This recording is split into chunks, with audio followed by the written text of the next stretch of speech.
నవీన గారు, మనం ప్రీవియస్ ఎపిసోడ్స్లో చాలా విషయాలు మాట్లాడుకున్నాం, కానీ నాకు పర్సనల్గా ఒక విషయం అడగాలని ఉంది.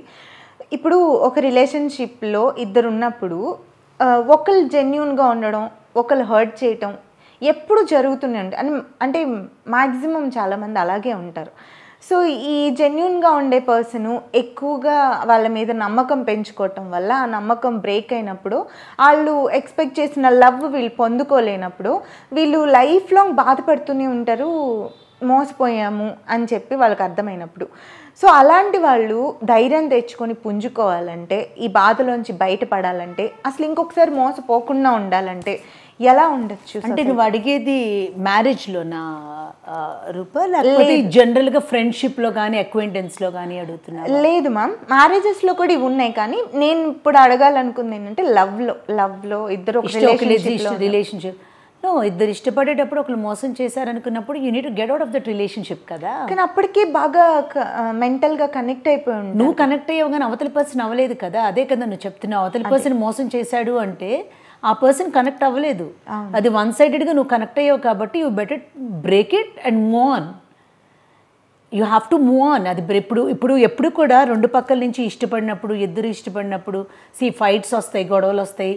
You need to fight get back లాంటివి ఉంటాయి. కానీ ఇప్పుడు ఒక మనిషి మోసం చేస్తున్నాడు అని తెలిసి నువ్వు ఇంకా ఇష్టపడుతున్నావు అంటే నీ అంత స్టూపిడ్ ఇంకొకరు లేరు.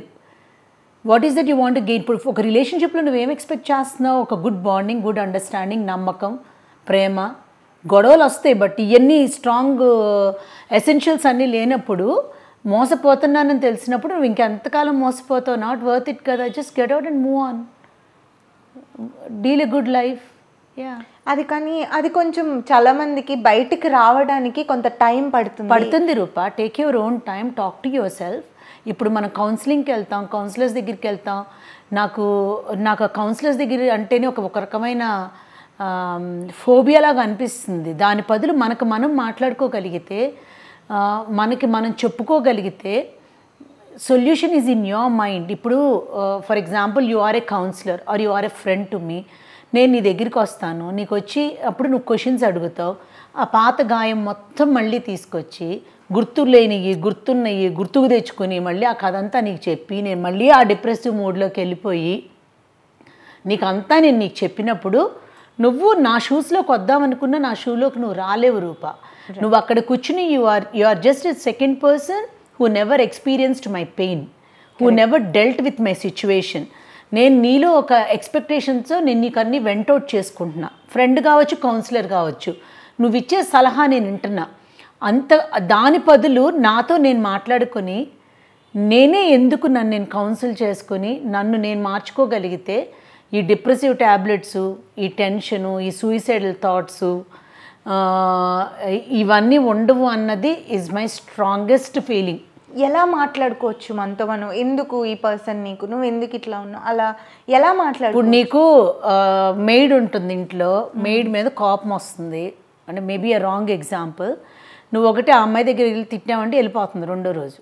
నువ్వేం చేస్తావు? లోపలికి వచ్చి నువ్వు క్రిప్ చేసుకుంటావు, కాసేపు అయ్యి ఇటు తీసుకుంటూ పెట్టుకుంటావు, కాసేపు తర్వాత మళ్ళీ వెళ్ళి ఆ అమ్మాయితోనే చక్కగా చెప్పి పని చేయించుకుంటావు. నీ మైండ్ కూడా అంతే. You train your self, you talk to your self. నేను చూసాను నా క్లోజెస్ట్ ఫ్రెండ్స్లో 4-5 ఏళ్ళు డిప్రెసివ్ ట్యాబ్లెట్స్ వాడతారు. ఈ డాక్టర్ దగ్గరికి వెళ్తే శుభ్రంగా సెట్ అవ్వలేదని చెప్పి ఇంకో డాక్టర్ దగ్గరికి వెళ్ళటం. డీప్ డిప్రెషన్లో ఉన్న వాళ్ళు 100% మెడికల్ అటెన్షన్, మెడికల్ కేర్ చాలా అవసరం. నేను ఆ పార్ట్ ఆఫ్ ద స్టోరీలోకి వెళ్ళట్లా. That initial stage which it is not at all a depression, you think it is depression. అర్థమవుతుంది? ఎవరికాలో ఒక పదం అయిపోయింది, డిప్రెషన్లోకి వెళ్తున్నాం, అది డిప్రెషన్లో కాదు, యువర్ అప్సెట్. డిప్రెషన్లోకి వెళ్ళటం అనేది మెడికల్గా అది వేరేది.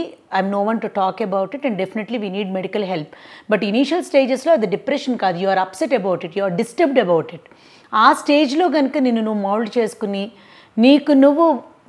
You need to pat on your shoulders for all your good things. Okay, and you need to talk to yourself and say like, I deserve something better. This is not what I expected in a love. This is not what I expected in my relationship. I want to be happy and I want the other person also to be happy with me. And anukunte, okay, all avatalu nato happy ga leru. Maybe why they are behaving weird and I am not happy with that person. Maybe why he is behaving or she is behaving weird anukuni కొంచెం బాధ అనిపిస్తుంది, 2 రోజులు ఏడుస్తాం, third day you need to get back to your normal life. So ఆ స్టేజ్ని మన కంట్రోల్లో పెట్టుకుని మనం ఆ కంట్రోల్ దాటకుండా మనం డైవర్ట్ చేసుకుంటా, maybe you need to travel, maybe you need to change a place, maybe you do things that make you happy and come out of that situation అనుకో రూప. ఆ డిప్రెషన్ అనే స్టేజ్లోకి వెళ్ళకుండా మనం కాపాడుకోగలుగుతాం. బికాజ్ ఆ ఫేస్ ఉంది చూడు, ఆ డిప్రెషన్ మోడ్లోకి వెళ్తే. I have experienced it in my own personal life. ఒక కౌన్సిలర్ దగ్గరికి వెళ్తాం, ఆ కౌన్సిలింగ్లో మళ్ళీ వెళ్ళి మర్చిపోయిన పాత కథలన్నీ చెప్తాం. ఆ టిష్యూ పేపర్తో ఏడ్చుకుంటే యూ గెట్ మోర్ డిప్రెస్డ్. మెడికేషన్లోకి వెళ్తుంది బాడీ. కొన్నాళ్ళ తర్వాత ఒక ప్రాపర్ కౌన్సిలర్ దగ్గరికి ప్రాపర్ మెడికేషన్ పడిపోతే మేబీ ఓకే, బట్ మళ్ళీ ఇంకో కౌన్సిలర్ని మార్చి you know why to get into that phase when you can handle your life properly by your self. Right, that's how I feel. Right.